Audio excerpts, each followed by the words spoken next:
Oh, votre réaction est tout à fait naturelle et honore la mémoire de votre mari. Même si c'était un peu forcé. Vous êtes une excellente comédienne. Tout le monde a cru à votre évanouissement, sauf moi. Comme vous êtes dévoilée, vous pouvez peut-être m'expliquer pourquoi vous avez appelé bien après la mort de votre mari. Oui, j'ai tardé à appeler, car je voulais cacher quelques preuves. Non pas d'un meurtre, mais d'affaires financières douteuses. Mon mari avait des lettres de reconnaissance de dette, et je ne mets personne dans l'embarras. Bien entendu, mais je ne vois pas en quoi ces lettres auraient pu être embarrassantes pour vous, son épouse. Vous voulez vraiment tout savoir? Non, seulement la vérité. Il est mort d'homme, madame. Elles étaient compromettantes car j'ai dû signer moi-même des reconnaissances de dette à mon mari. Pas très glorieux, n'est-ce pas? Pourrais-je voir ses écrits? Je les ai détruites. Vous mentez. Vous ne pouvez pas demander ça à une femme, mais qu'un petit médecin de campagne.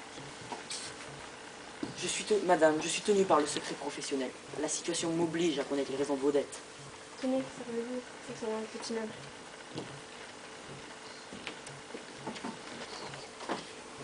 Il n'y a rien, chère madame. Ce n'est pas possible, quelqu'un les a volés. Je vous jure que je vous dis la vérité. Ne me regardez pas comme ça. Donnez-moi les raisons de vos emprunts. C'est à cause de mon frère, Thomas. Il me fait chanter. C'est un joueur invétéré, il a toujours besoin d'argent. Et il ne voulait pas, et il savait que je ne voulais pas que mon mari sache que j'ai déjà été mariée. Je ne vois pas ce qu'il y a de si honteux. Je suis l'ex d'un détenu, d'un assassin.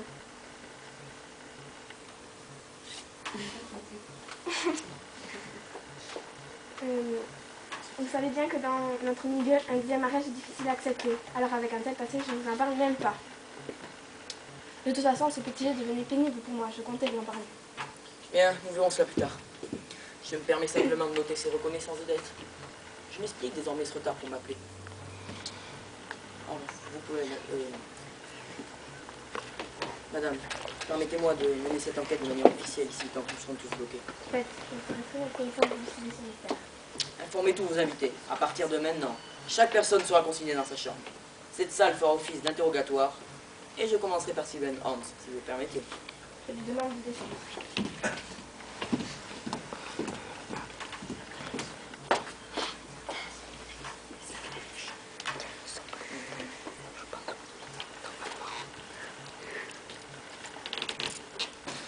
Je savais que dans mon métier, je savais que ce métier me permettrait de voir des choses incroyables, mais là, je suis servi. J'ai trouvé aujourd'hui ce que j'ai toujours voulu faire, résoudre une énigme. Madame Clark, un charme descriptif. Vous trouvez? Vous déjà, vous? Oui, heureuse de voir que le charme de Madame Clark opère déjà. N'exagérez pas, c'est une remarque. Patientez encore quelques heures et vous serez complètement envoûté. Je croyais que vous la connaissiez depuis peu de temps. C'est exact. Comment pouvez-vous parler d'elle de cette manière? Elle me parle beaucoup de sa vie privée. Vous êtes son amie. Vous me semblez bien l'apprécier. Être une amie, ce n'est pas se voiler la face sur les petits défauts de vos proches. Au contraire, c'est les apprécier dans leur entier. Je peux vous citer également ses qualités. Non. Je voulais juste avoir votre version de la soirée. Nous avons pris un verre dans le salon vers 18h. Franck. Monsieur Clark, si vous préférez, s'est senti mal une demi-heure après.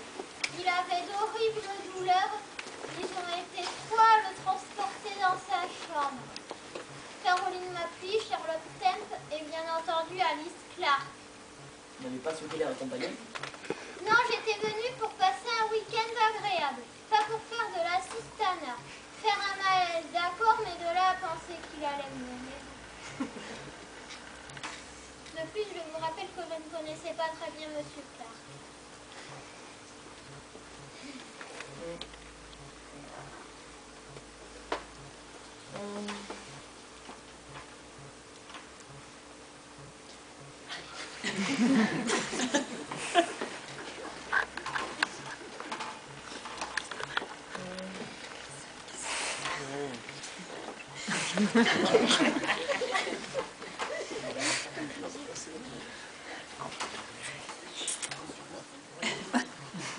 Le souffleur. Vous êtes très précise, vous me paraissez très sévère. J'ai été élevée dans un pensionnat en Allemagne en pleine forêt noire. Je ne demande pas de vous apitoyer je peux vous garantir que cela vous endurcit. Les parents devaient attacher beaucoup d'importance à votre éducation.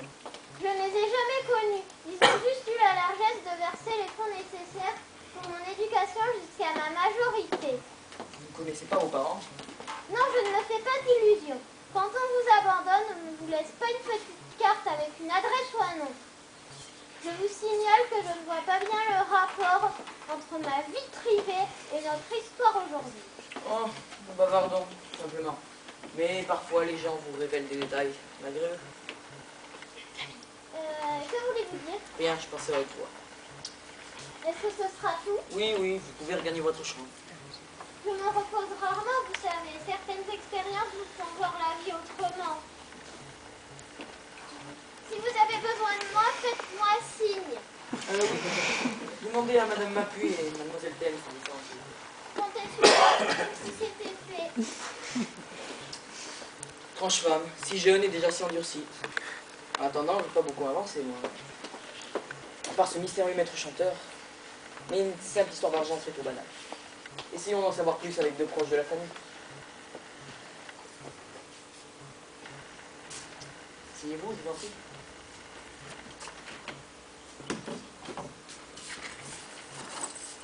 Je vous préviens, je n'ai pas l'habitude de rester consigné dans une chambre. Encore si vous étiez policier, mais vous dépassez largement votre fonction. Moi aussi, j'aimerais passer cette nuit de manière plus tranquille, car j'ai également hérité d'une bosse sur la tête. Vous pouvez me raconter cette soirée? Aucun comportement étrange, normal? Non, rien d'anormal. C'était un week-end jusqu'au genre de bonne compagnie. Que voulez-vous que je raconte? Que tout le monde semble prenait ses gorgées? Il me semble que vous voyez le mal partout. Je connais les Clark depuis longtemps, et je peux vous dire que c'était un couple charmant et sans histoire. Même si sa femme était obligée de lui signer des reconnaissances de dette. Comment? Charlotte, vous êtes au courant? Oui, je n'avais aucune raison de vous en parler, c'était leur vie privée. Tout de même, vous connaissez depuis 10 ans, vous les Clark. Désolée, mais je ne pouvais pas en parler. J'ai été engagée pour suivre de près ces affaires et j'ai une conscience professionnelle. Une conscience de ce qui peut rapporter, oui. Je suis certaine qu'il vous a laissé une part de son héritage. Il suffit de voir comment vous faisiez avec lui. Oui, monsieur Clark. D'accord, monsieur Clark. Bien évidemment, monsieur Clark. C'est pitoyable de pouvoir faire une obligation d'argent comme tous ceux qui côtoyaient France. Je pense effectivement que M. Clark me laisse une part de son héritage. Je le connaissais depuis longtemps, vous savez, j'étais une amie d'enfance. Nous nous étions croisés il y a une dizaine d'années dans un train revenant d'Allemagne. Il savait que je cherchais du travail et en souvenir du bon vieux temps, il m'a engagée. Je lui étais très dévouée. Vous aimez surtout son argent. Sans lui, vous ne serez rien.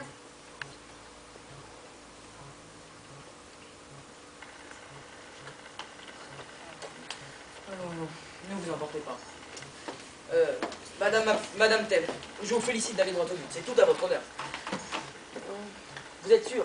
Aucun comportement extraordinaire, rien de normal, d'étrange. Adrien Cross m'a paru nerveux toute la soirée. C'est d'ailleurs lui qui a été chargé de servir les boissons. C'est un homme très nerveux en temps ordinaire, mais ce soir plus particulièrement. Bien. Je vous remercie vivement de vos témoignages. Vous pouvez regagner votre chambre. Bien, monsieur.